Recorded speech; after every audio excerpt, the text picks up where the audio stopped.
Il n'était pas Belmondo. Il n'était pas Delon.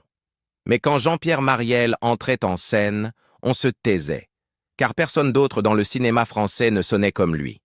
Sa voix était une route de gravier trempé de vin rouge, son regard toujours à 2 pas de la réplique finale. Il jouait des pervers, des poètes, des philosophes, mais rarement le héros. Et c'était bien le but. Pourquoi a-t-il refusé la célébrité quand elle s'est enfin présentée? Pourquoi un homme si plein de rire s'est-il retiré dans un quasi-silence durant ces dernières années?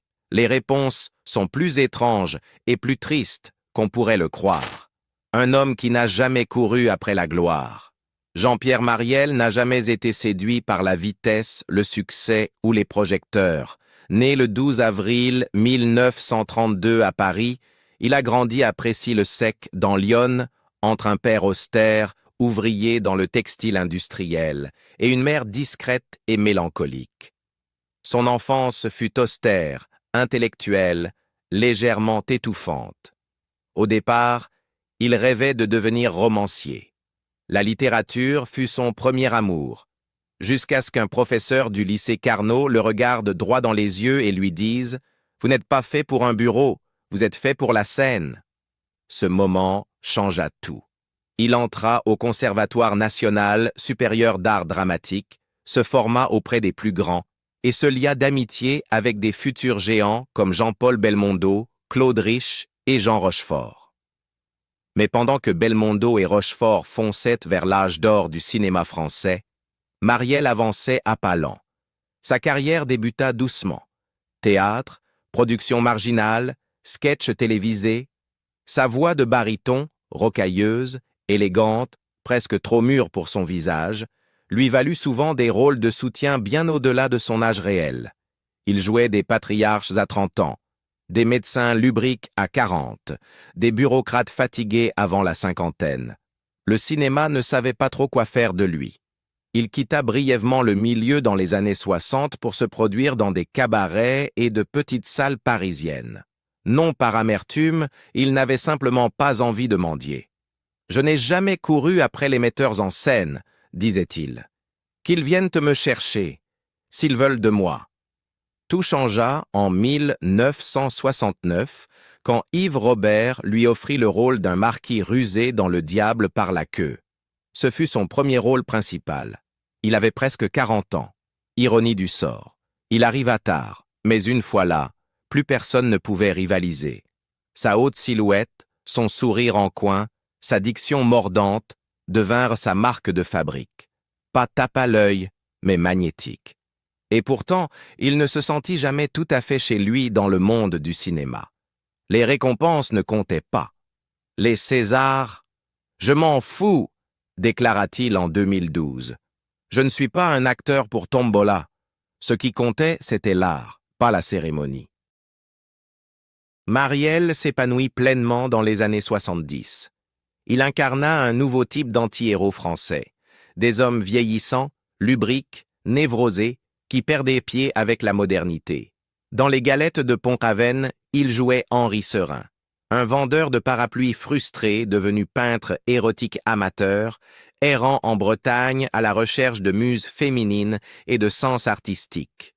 C'était scandaleux, grotesque, érotique, hilarant.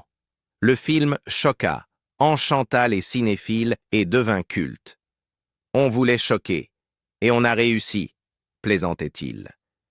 Mais cette réputation devint un fardeau. Marielle devint l'icône d'un certain cinéma français vulgaire et satirique. Sex Shop, Comment réussir quand on est con et pleurnichard, Calmos, où les hommes fuient la société moderne pour se réfugier dans l'excès sensuel.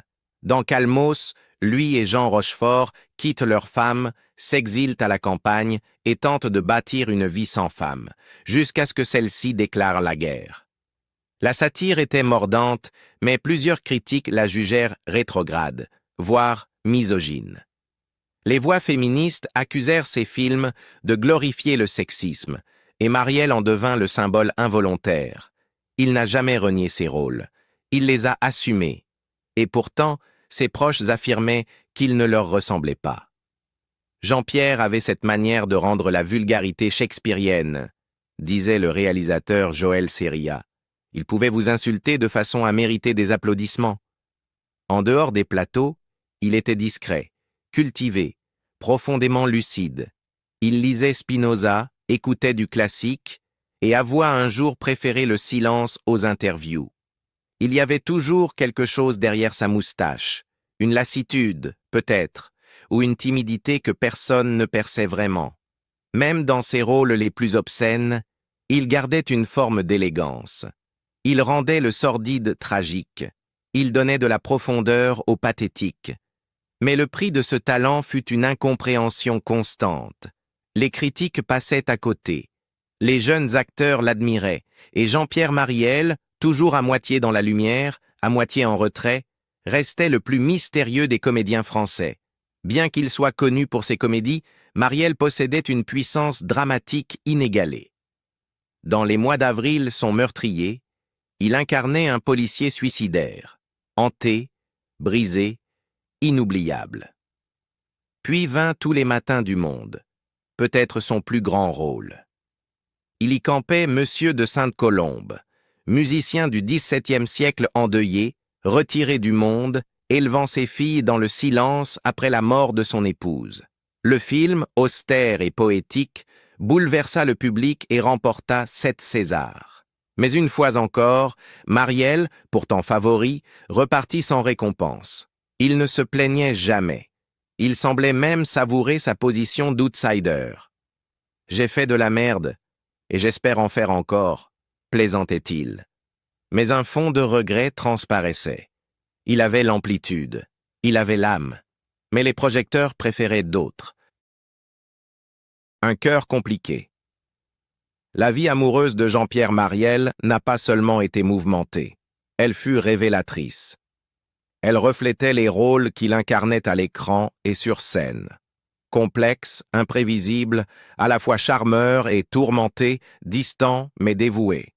Il avançait dans l'amour comme dans la vie, à reculons d'abord, puis entièrement, avec un goût pour le mystère et une vulnérabilité soudaine. Son premier mariage eut lieu en 1957, avec Noël Wolfe, une comédienne connue sous le nom de scène Noël Leiris. L'union dura une dizaine d'années. Ils vécurent ensemble à une époque où Marielle se battait encore pour exister dans le cinéma français, bien avant ses succès, et longtemps avant de devenir un nom connu de tous. Peu de choses ont filtré publiquement sur leur relation, mais ses proches se souviennent d'un Marielle jeune, encore trop agité pour se poser, encore incertain de qui il était en dehors des projecteurs. Lorsqu'ils divorcèrent en 1967, il était déjà en train de se réinventer en acteur de composition, celui que la France allait finir par adorer. Un second mariage suivit en avril 1972, avec Michel Charlotte Bompard. Celui-ci ne dura guère plus d'1 an.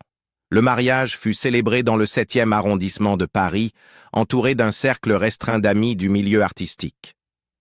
Mais cette union ressemblait davantage à un chapitre isolé qu'à une histoire partagée. Pas d'enfant, aucun souvenir public, seulement une ligne dans les registres. Marielle n'en parlait jamais, et fidèle à lui-même, balayait le passé d'un haussement d'épaules. C'est son 3e mariage, avec Catherine Françoise Burette, qui marqua un tournant plus profond. Ils se marièrent à Boulogne-Billancourt en janvier 1979. 1 an plus tard, en 1980, leur fils François Arthur naissait, le seul enfant de Marielle.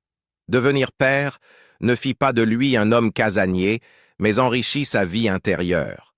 Ses amis remarquèrent qu'après la naissance de son fils, quelque chose s'était adouci en lui.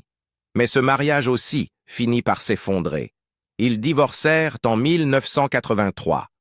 François Arthur fut principalement élevé par sa mère, bien que Marielle soit resté présent, distant peut-être, mais jamais absent. Plus tard, il confia avoir regretté de ne pas avoir été plus impliqué durant ces années cruciales, tout en reconnaissant ses limites. « Je n'ai jamais été fait pour le chemin traditionnel », dit-il un jour à un journaliste. « Mais j'ai aimé, intensément, à ma manière. » Puis vint Agathe. En 1997, Jean-Pierre Marielle avait dépassé la soixantaine. Elle avait presque 15 ans de moins. Agathe Nathanson, actrice reconnue, avait tourné aux côtés de Louis de Funès dans Oscar et s'était construit une solide réputation sur scène comme à la télévision. Ils se rencontrèrent grâce à Jean-Paul Belmondo, l'un des amis les plus proches de Marielle depuis leurs années au conservatoire. Ce ne fut pas un coup de foudre, mais quelque chose de plus doux, plus lucide. « J'ai su tout de suite », déclara Marielle plus tard. « Ce n'était pas l'amour au premier regard, c'était une reconnaissance. » Leur complicité était ludique, presque enfantine, deux personnes qui avaient assez vécu pour enfin prendre le bonheur au sérieux. En 2003, ils se marièrent à Florence, en Italie, entourés non de paparazzi, mais d'un petit cercle d'amis, sous la lumière toscane et les arches de la Renaissance. C'était comme une scène d'un film qu'on n'a jamais écrit, mais qu'on a toujours vécu, raconta Agathe des années plus tard. Ils s'installèrent à Paris, près de Roland-Garros, où Marielle pouvait encore cuisiner les plats bourguignons de son enfance et écouter du jazz au réveil. Agathe avait déjà 2 enfants d'un précédent mariage. Marielle devint pour eux une figure de grand-père, sans jamais chercher à remplacer qui que ce soit. Il ne jouait pas au patriarche. Il écoutait, était présent, racontait des histoires, et surtout, il les faisait rire. Il l'adorait. Sur le plan professionnel, Jean-Pierre et Agathe travaillèrent souvent ensemble. Ils partagèrent l'affiche de Les mots et la chose en 2007, puis de Love Letters en 2014. Leur alchimie sur scène était palpable, mais jamais forcée. Comme l'observa le metteur en scène Benoît Lavigne, c'était réel, il ne jouait pas l'amour, il le vivait. Quand Marielle commença à perdre la mémoire, Agathe s'adapta. Elle apprit ses répliques à ses côtés, calqua son rythme sur ses silences et répéta jusqu'à ce qu'il se sente en sécurité. Son amour n'était pas seulement romantique, il était farouchement protecteur. Il n'y avait pas de routine, dit-elle.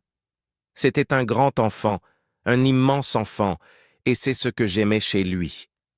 Avec lui, la vie ne devenait jamais grise.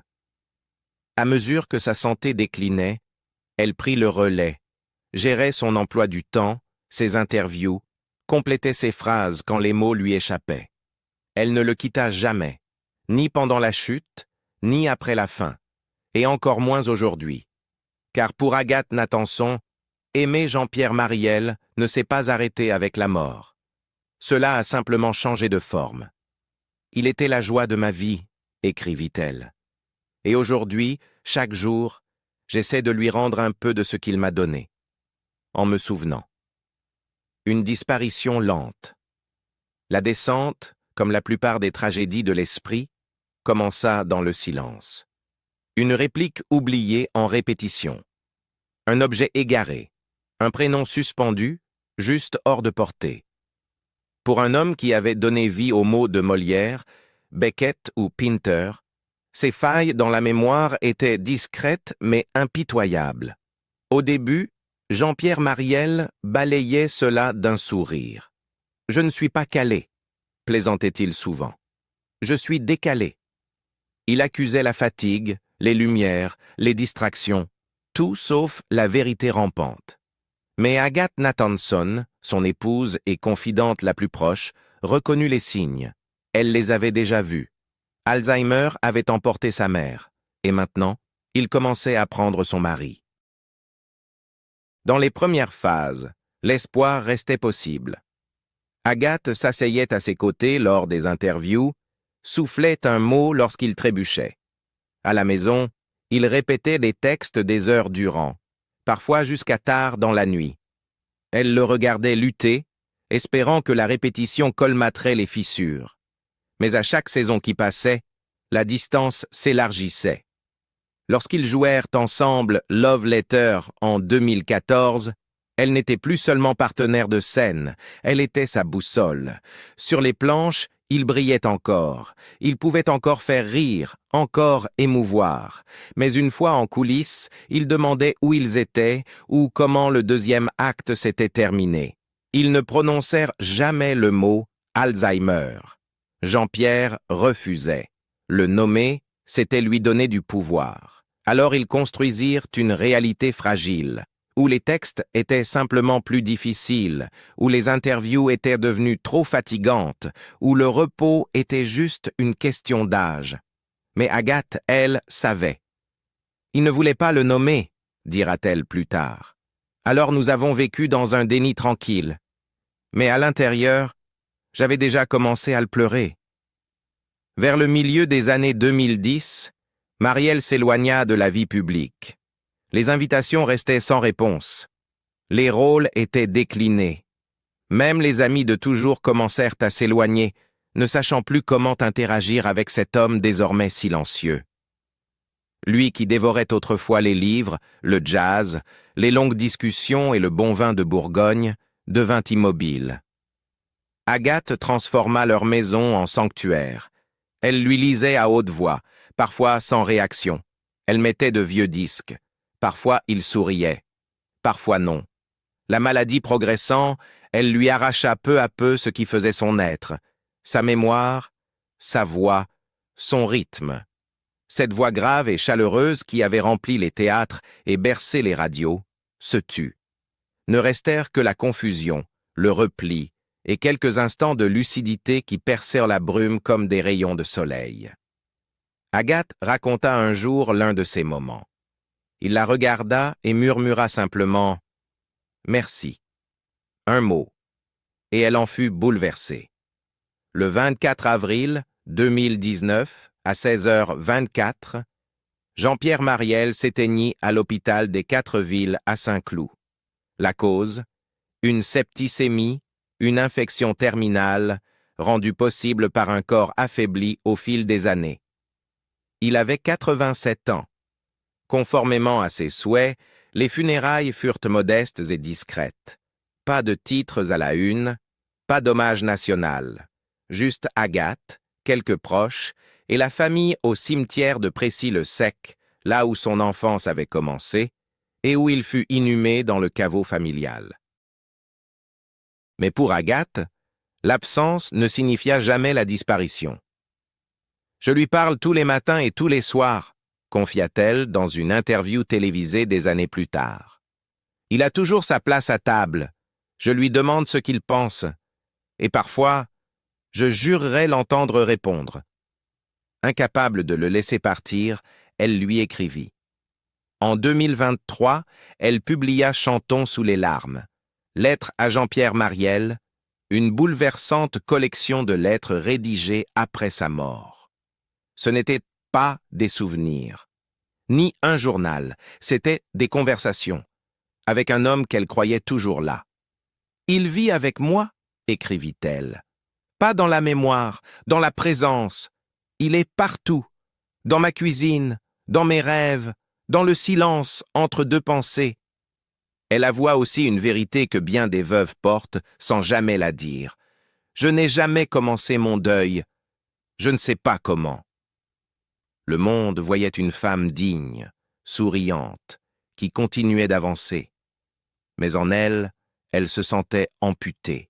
« La moitié de moi est partie, » dit-elle, « et personne ne le voit, parce que je suis encore debout. » Jean-Pierre Marielle disait un jour que jouer, c'était tout donner à un rôle, puis disparaître derrière. « On sert le texte, » disait-il, « puis on s'efface. » Et il s'est effacé. Mais Agathe Nathanson, son épouse, sa voix, sa protectrice acharnée, refusa qu'il disparaisse complètement. Dans son deuil, dans ses lettres, dans son amour intact, elle fit en sorte qu'il reste. Marielle tourna dans plus de 100 films. Il ne reçut jamais de César. Il ne devint jamais une célébrité mondiale. Mais en France, et parmi ceux qui connaissèrent son travail, il était irremplaçable. Sa voix, profonde, usée comme un vieux chêne, est entrée dans la mémoire collective. Ses personnages, souvent absurdes, pathétiques ou moralement douteux, n'ont jamais perdu leur humanité. Il fallait être brillant, écrivit un critique, pour incarner quelqu'un d'aussi ordinaire. Il aimait Beckett, Camus, la bonne chère, le vin rouge et le jazz. Il riait facilement, et détestait la prétention. Même lorsque la maladie emporta ses souvenirs, l'âme derrière le silence resta, fragile, certes, mais intacte. Il n'était pas parfait, il a joué des hommes profondément imparfaits, il l'était parfois lui-même, mais quand il parlait, on le croyait, et quand il regardait la caméra, on avait l'impression qu'il la transperçait. C'est à nous de nous souvenir, pas seulement de l'acteur, pas seulement de la voix, mais de la vie étrange, vulnérable et extraordinaire qui s'est glissée entre les répliques. À la fin, Jean-Pierre Marielle n'a jamais cherché la lumière, il l'a simplement habitée. Il n'a laissé ni adieu grandiose, ni salut final, juste une œuvre qui vibre encore de vie, et la mémoire discrète d'un homme qui fit de la mélancolie une musique. Dans le silence qu'il a laissé, quelque chose demeure, une voix, un regard, une phrase à demi murmurée. L'avez-vous vu dans les galettes de Pont-Aven ou tous les matins du monde? Qu'en avez-vous gardé? Si son histoire vous a touché, abonnez-vous pour d'autres portraits d'artistes que nous ne devons jamais oublier. Et dans les commentaires, partagez le moment Marielle qui vous a le plus marqué.